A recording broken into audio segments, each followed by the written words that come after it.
कहना चाहता हूं, ये जो बात इसमें कही है कि भाई 7-7 लाख रुपए मिले, यहां देखिए सिर्फ जो किराया अभी तक है 3-3 महीने 4-4 महीने का किराया वो भी नहीं मिला है। जो पैसा मिला था उसके नाम पे 65-65 हजार रुपए मिले हैं। आज 6-7 महीने गुजर गए हैं, अभी तक वो पैसा नहीं मिल रहा है। रेवेन्यू एसडीएम ऑफिस के चक्कर लगा रहे हैं, तहसील के चक्कर लगा रहे हैं, परंतु वो पैसा अभी तक नहीं मिला है। ये मैं सिर्फ सर मुझे बोलने दीजिए। देखेंगे मेरा जो विधानसभा क्षेत्र है, आदरणीय विक्रमादित्य यहां बैठे हैं, बिल्कुल पड़ोस का क्षेत्र है और हम बिल्कुल पिछड़ा क्षेत्र है, पूरा विधानसभा क्षेत्र एक नगर पंचायत निर्मंड को छोड़ के, और फिर बोल रहे हैं कि हम किसी के साथ कोई सुतेला व्यवहार नहीं कर रहे हैं। भवानी सिंह पठानिया जी ने बात कही, दूध को लेकर बात कह रहे थे, दूध का विषय में मैं आना चाहूंगा। आपने बोला कि हमने 45 रुपए की वृद्धि की, साथ ही साथ आपने जब आपने संस्थान बंद किए, आपने लगभग मेरे विधानसभा क्षेत्र में 5 वेटनरी हॉस्पिटलों को बंद कर दिया। आज ये हालात है कि वहां पे जब गाय नए दूध की होती है तो वहां पे इंजेक्शन नहीं मिलता है, और उसका परिणाम क्या है, जब गाय नए दूध नहीं होगी तो गाय खराब हो जाती है, लोग गायों को घरों से बाहर निकाल रहे हैं। मैं बात कही कि यहां पे आदर्श हॉस्पिटल, मेरे विधानसभा क्षेत्र में आदर्श हॉस्पिटल आनी है, आनी जो सिविल हॉस्पिटल उसको आदर्श हॉस्पिटल बनाया गया है। और देखिए जो अभी वहां के ये हालात है कि एक्सरे की मशीन लगभग 1 साल से बंद पड़ी है। प्राइवेट क्लिनिक को टेंडर दिया गया, वहां पे प्राइवेट क्लिनिक में जो है एक्सरे हो रहे हैं, और लगभग आधा किलोमीटर की दूरी हॉस्पिटल और प्राइवेट क्लिनिक की है। अगर कोई इमरजेंसी होती है, अभी पीछे बस एक्सीडेंट हुआ, करसोग से बस आने के लिए आ रही थी, और जब बस एक्सीडेंट हुआ तो लोगों के एक्सरे भी वहां पे नहीं हुए, एक्सरे के लिए भी मरीजों को जो रामपुर लाना पड़ा। और साथ ही साथ मैं ये कहना चाहता हूं, निर्मंड में हमारा हॉस्पिटल है, निर्मंड का हॉस्पिटल मात्र 2 डॉक्टरों के साथ चल रहा है। अगर बीएमओ को जोड़ा जाए 3 डॉक्टर है, और सरकार यहां से नोटिफिकेशन पे नोटिफिकेशन निकाले जा रही है कि आपने जो है अब रात को भी पोस्टमार्टम करने हैं, आप इमरजेंसी संभाले या एक्सीडेंट हो गया उनके पोस्टमार्टम करें, कौन क्या करे, अभी तक ये चीजों का पता नहीं लग रहा है। मैं ये बातें इसीलिए कह रहा हूं जो इस दस्तावेज में लिखी गई है। और आप देखेंगे मेरा जो विधानसभा क्षेत्र है, आदरणीय विक्रमादित्य यहां बैठे हैं, बिल्कुल पड़ोस का क्षेत्र है और हम बिल्कुल पिछड़ा क्षेत्र है, पूरा विधानसभा क्षेत्र एक नगर पंचायत निर्मंड को छोड़ के, और फिर बोल रहे हैं कि हम किसी के साथ कोई सुतेला व्यवहार नहीं कर रहे हैं। भवानी सिंह पठानिया जी ने बात कही, दूध को लेकर बात कह रहे थे, दूध का विषय में मैं आना चाहूंगा। आपने बोला कि हमने 45 रुपए की वृद्धि की, साथ ही साथ आपने जब आपने संस्थान बंद किए, आपने लगभग मेरे विधानसभा क्षेत्र में 5 वेटनरी हॉस्पिटलों को बंद कर दिया। आज ये हालात है कि वहां पे जब गाय नए दूध की होती है तो वहां पे इंजेक्शन नहीं मिलता है, और उसका परिणाम क्या है, जब गाय नए दूध नहीं होगी तो गाय खराब हो जाती है, लोग गायों को घरों से बाहर निकाल रहे हैं। और साथ ही साथ आउटर सराज अभी जिस तरीके से वहां पे चेयरमैनशिप भी हमें दी गई, मिल्क फेड के चेयरमैन वहां से बनाएंगे। मैं उम्मीद करूंगा कि आने वाले समय में दूध के रेट जिस तरीके से हमारी सरकार ने भी बढ़ाए, आपकी भी बढ़ा रहे हैं, आप ये भी चिंता कीजिए कि महिलाएं सुबह जो हमारे महिला जो किसान है सुबह 4 बजे उठती है, सुबह 4 बजे से गाय के काम से शुरुआत करती है, बच्चों को स्कूल भेजती है, शाम को फिर से गाय का काम करती है। परंतु जब मैं ये इंजेक्शन की बात कर रहा हूं, वेटनरी हॉस्पिटल की बात कर रहा हूं, तो आपने अभी तक वहां पे कोई भर्ती नहीं की, हॉस्पिटलों को बंद किया है, उल्टा उन संस्थानों को बंद किया है। इसलिए अध्यक्ष महोदय, मैं आपके माध्यम से यह चाहता हूं कि जो बातें यहां पे पटल पे कही जा रही है कि हम कोई सुतेला व्यवहार किसी क्षेत्र से नहीं कर रहे हैं, मुझे बिल्कुल अच्छी तरह से मालूम है, और मैं हर दिन जो है इस चीज से गुजर रहा हूं, इस बात से गुजर रहा हूं कि मेरे क्षेत्र को लगातार जो है पीछे छोड़ा जा रहा है। आप देखेंगे इसके अंदर दस्तावेज के अंदर बात हुई आपदा की, समेज बागीपुल केदस की बात हुई, यहां पे 36 लोगों की मृत्यु हुई हमारे समेज के अंदर हुई। और दुर्भाग्य देखिए, यहां से आला अधिकारियों को, डीसी शिमला और एसपी शिमला को वहां पे रखा गया, रेस्क्यू ऑपरेशन के हवाले रखा गया। वहां ग्रीनको कंपनी है, ग्रीनको कंपनी का प्रोजेक्ट है, ग्रीनको कंपनी पैसे देती है, और इनके पास कुल्लू मेरा विधानसभा क्षेत्र का इलाका भी उसमें आता है, जो ग्रीनको कंपनी ने पैसा दिया, कंपनसेशन दिया 2-2 लाख रुपए, जो जिनकी मृत्यु हुई है, जिनके घर चले गए हैं, जिनके पूरी तरह से घर गए, उनको 2-2 लाख रुपए दिए, और जो पार्शली डैमेज हुआ उनको 1-1 लाख रुपए दिया।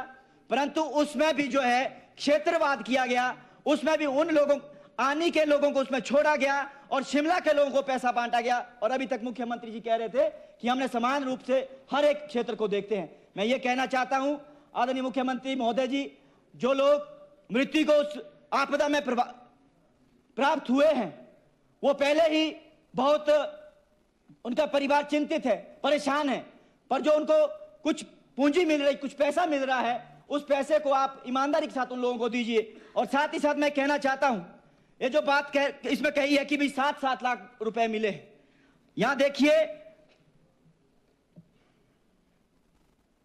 सिर्फ जो किराया अभी तक है 3-3 महीने 4-4 महीने का किराया वो भी नहीं मिला है। जो पैसा मिला था उसके नाम पे 65-65 हजार रुपए मिले हैं। आज 6-7 महीने गुजर गए हैं, अभी तक वो पैसा नहीं मिल रहा है। रेवेन्यू एसडीएम ऑफिस के चक्कर लगा रहे हैं, तहसील के चक्कर लगा रहे हैं, परंतु वो पैसा अभी तक नहीं मिला है।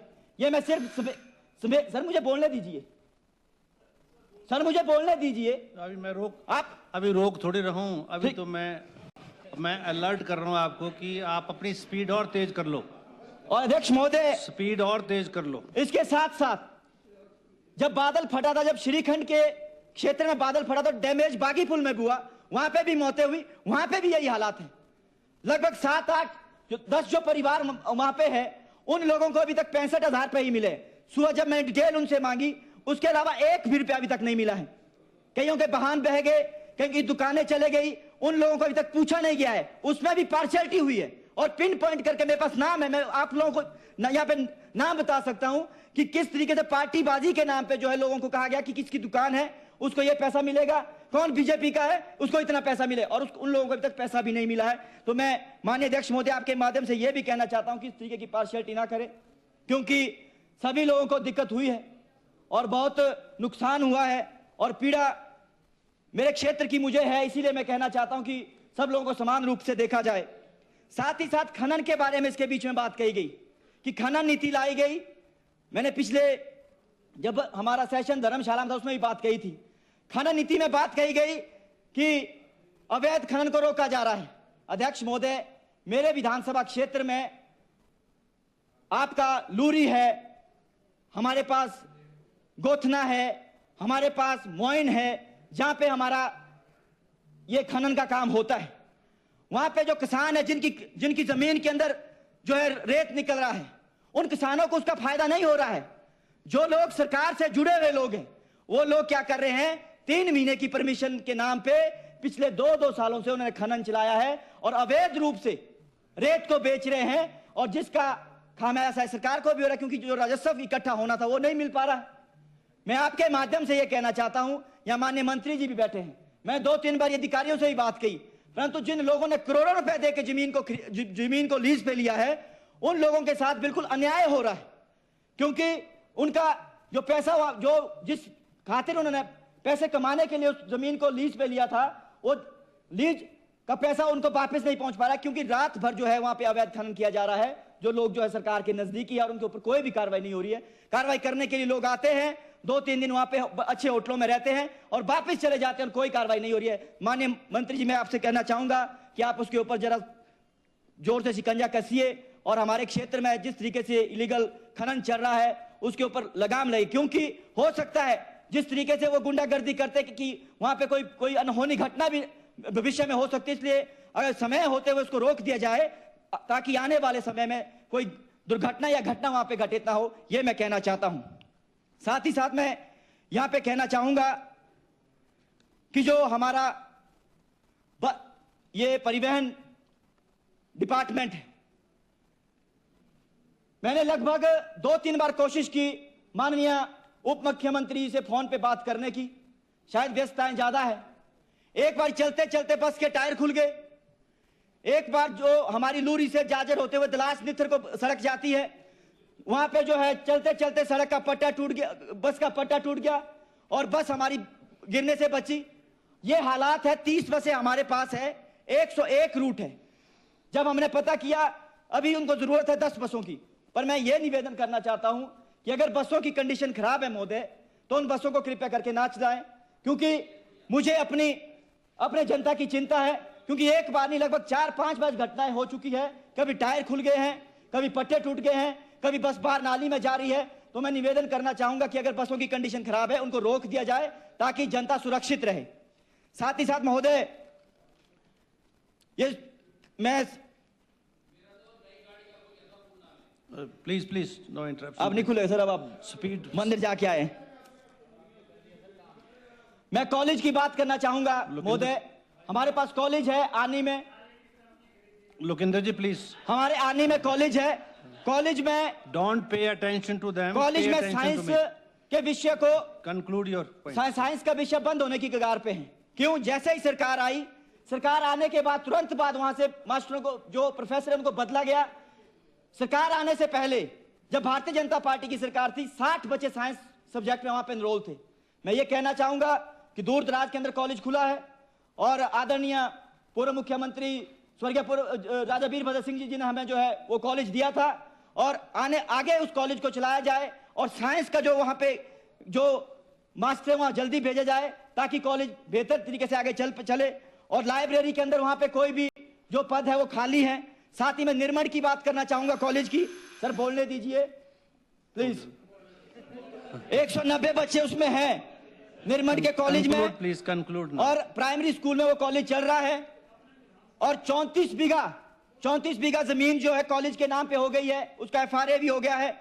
और अभी तक 5 करोड़ का प्रावधान किया, परंतु जो SC रामपुर बैठते हैं उन्होंने उसके ऊपर कोई टेंडर नहीं लगाया, ना उसके ऊपर काम हो रहा है। तो मैं कहना चाहूंगा कि अगर शिक्षा के ऊपर भी सरकार सोच रही है तो हमारे कॉलेज की जो बिल्डिंग है वो जल्दी बनाई जाए। अभी बजट में भी तो बोलना। एक महत्वपूर्ण मुद्दा आपके इसमें मैं लाना चाहूंगा, नशे के ऊपर बात कर रहे थे।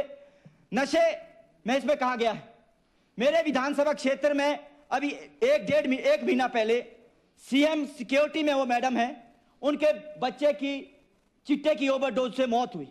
और उससे पहले लगभग 3 या 4 बच्चे जो है ओवरडोज से वहां पे मरे हैं।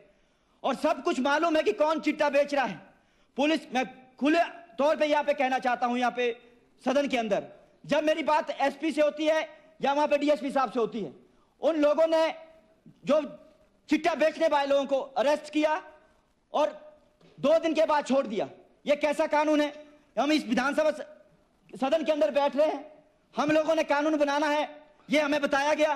परंतु अगर हम ये नोक-झोंक करते रहेंगे कि आपकी सरकार में ज्यादा चिट्टा बिका, आपकी सरकार में ज्यादा चिट्टा बिका, तो हम सही मायने में जनता के लिए काम नहीं कर रहे हैं, हम सही मायने में चिट्टे को नहीं रोकना चाहते हैं। मैं ये कहना चाहता हूं माननीय अध्यक्ष महोदय, क्योंकि जो जिस जगह पे मैं रहता हूं उस जगह पे आए दिन। Please conclude now.